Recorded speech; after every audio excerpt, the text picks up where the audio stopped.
परे भूमि नहीं उठत उठाए, बर कर कृपा सिंधु लाए।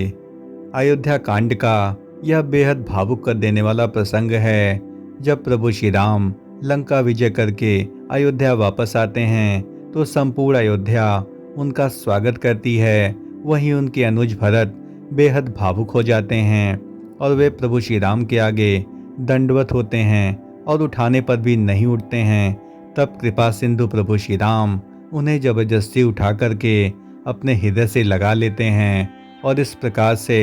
दोनों भाई बिल्कुल आंसुओं से भर जाते हैं। और ऐसा प्रेम पूरी दुनिया यानी पूरे विश्व में कहीं भी देखने को नहीं मिलता है। और इसी का प्रतीक यह श्री राम जन्मभूमि पथ है, जहाँ पर भरत जी ने प्रभु श्री राम के आगमन पर यहाँ पर उनके रहने के लिए भव्य महल का निर्माण करवाया था और जिसे सुग्रीव किला के नाम से भी जाना जाता है। पौराणिक कथाओं में मान्यता है कि प्रभु श्री राम से जुड़ा हुआ यह सुग्रीव किला विशेष महत्व का स्थान माना जाता है। सामने दिख रहा अद्भुत अलौकिक परिदृश्य प्रभु श्री राम के मंदिर की ओर जाने के मुख्य मार्ग यानी श्री राम जन्मभूमि पथ के भव्यतम प्रवेश द्वारों के निर्माण कार्यों का है। और यहाँ आप स्पष्ट रूप से देख सकते हैं कि किस प्रकार से प्रवेश द्वारों को भव्यतम रूप से निर्मित किया जा रहा है। और वर्तमान में यदि इनके निर्माण कार्यों की नवीनतम कार्य प्रगति की बात करें तो लगभग 50% के आसपास प्रवेश द्वारों को बनाया जा चुका है। और उम्मीद है कि 15 जनवरी से पहले ही इन सभी प्रवेश द्वारों को निर्मित कर लिया जाए। और इसके लिए केवल अब 20 दिन का समय ही शेष बचा है और इतने कम समय में इन प्रवेश द्वारों को पूरा करना एक बहुत बड़ी चुनौती साबित होने जा रहा है।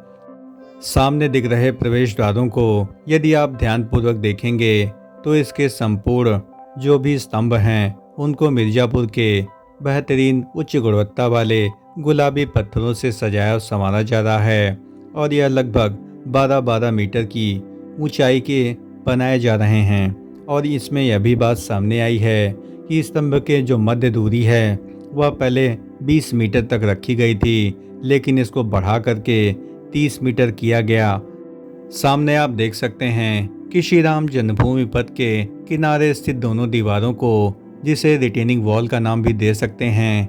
जन्मभूमि पथ मार्ग को और अधिक भव्यता प्रदान करने के उद्देश्य से इन दोनों दीवारों को रामायण कालीन प्रसंगों के आधारित आकृतियों से निर्मित किया जा रहा है। और सामने आप स्पष्ट रूप से देख सकते हैं कि जन्मभूमि पथ को रामायण काल का आभास करवाने के लिए यहाँ पर कई परियोजनाओं पर तेजी से काम किया जा रहा है। और यहाँ पर आप सामने देख सकते हैं कि यहाँ पर जो भी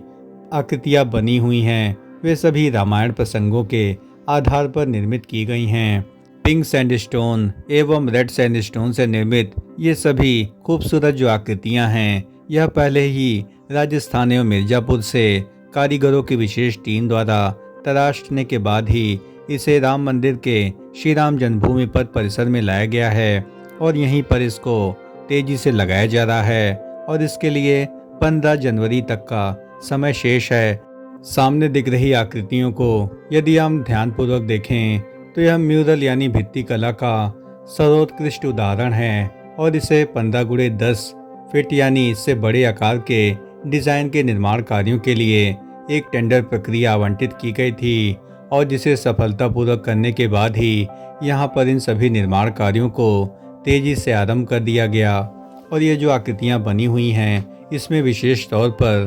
प्रभु श्री राम के जीवन से जुड़ी हुई जो आकृतियाँ हैं और यहाँ पर कमल दल के साथ साथ जो भी बेहतरीन पुष्प की कलाकृतियाँ हैं उनको भव्यता से यहाँ निर्मित किया जा रहा है। श्री राम जन्मभूमि पथ मार्ग को सुरक्षा की दृष्टि से भी बेहतर बनाने के उद्देश्य से यहाँ पर कई सिक्योरिटी एजेंसीज की मदद भी ली जा रही है, जो कि यहाँ पर आने वाले सभी श्रद्धालुओं को सुविधा देने के साथ साथ सुरक्षा भी प्रदान करेंगे। और इसके लिए सिक्योरिटी एजेंसी का विशेष तौर पर महत्व माना जाता है। जन्मभूमि पथ को बेहद सुरक्षित रखने के उद्देश्य से इसके दोनों ओर दीवारें काफ़ी ऊंची निर्मित की गई हैं। इनको चारों ओर पूरी तरीके से कवर किया गया है और श्री राम जन्मभूमि पथ में अनावश्यक आवाजाही को रोकने के लिए भी इस प्रकार की रिटेनिंग वॉल निर्मित की गई है। वहीं श्री राम जन्मभूमि पथ को सजाने एवं संवारने का काम भी अंतिम अवस्था में पहुंच चुका है एवं पथ के चारों ओर हरियाली को विकसित करने के लिए रामायणकालीन पौधे भी तेजी से लगाए जाएंगे और यात्रियों के लिए दर्शन मार्ग के ऊपरी हिस्से को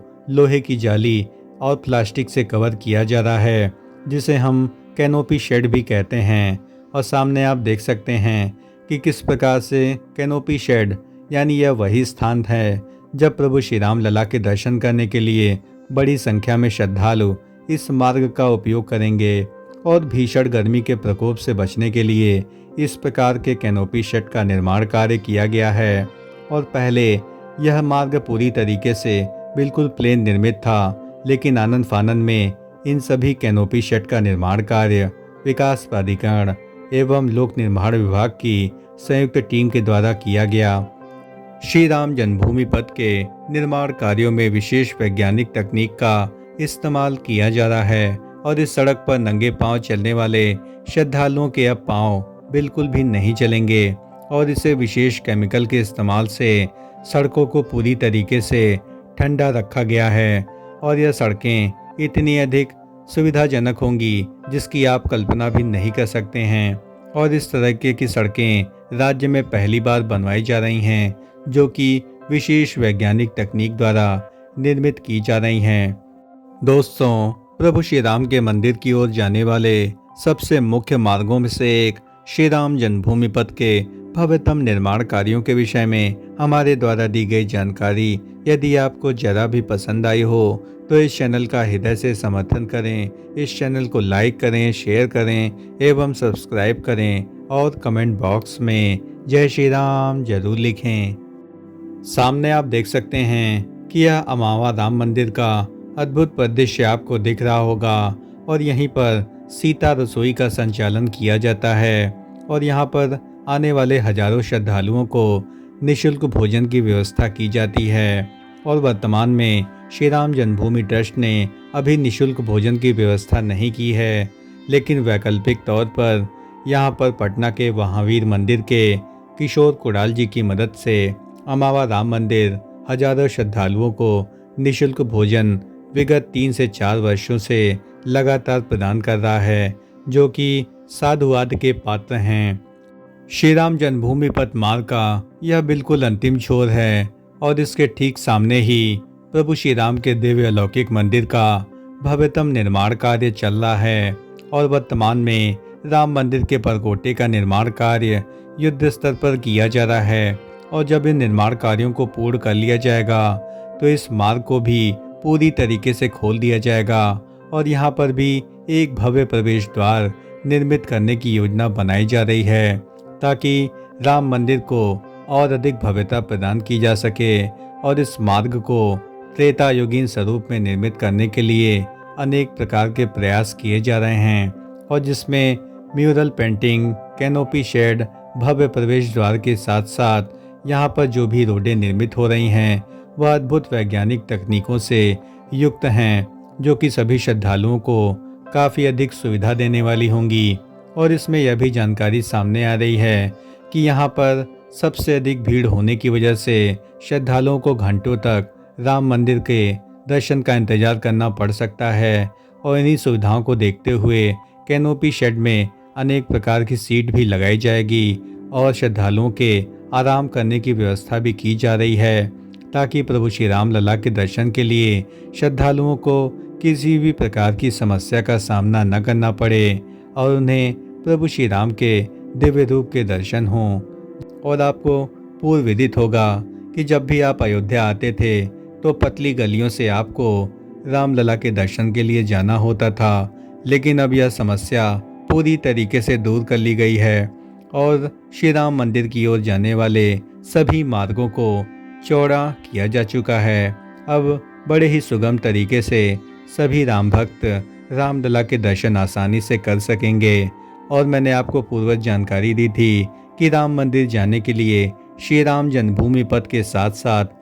भक्ति पथ एवं राम पथ के निर्माण कार्यों को भी अब युद्ध स्तर पर किया जा रहा है और उम्मीद है कि इसी माह के अंत तक सभी निर्माण कार्यों को लगभग पूर्ण कर लिया जाएगा। दोस्तों, प्रभु श्री राम के मंदिर की ओर जाने वाले सबसे मुख्य मार्गों में से एक श्री राम जन्मभूमि पथ मार्ग के निर्माण कार्यों के संबंध में हमारे द्वारा दी गई जानकारी यदि आपको जरा भी पसंद आई हो तो इस चैनल का हृदय से समर्थन करें। इस चैनल को लाइक करें, शेयर करें एवं सब्सक्राइब करें और कमेंट बॉक्स में पूरी आत्मीयता एवं श्रद्धा भक्ति भाव से जय श्री राम जरूर लिखें। धन्यवाद। राम राम राम राम।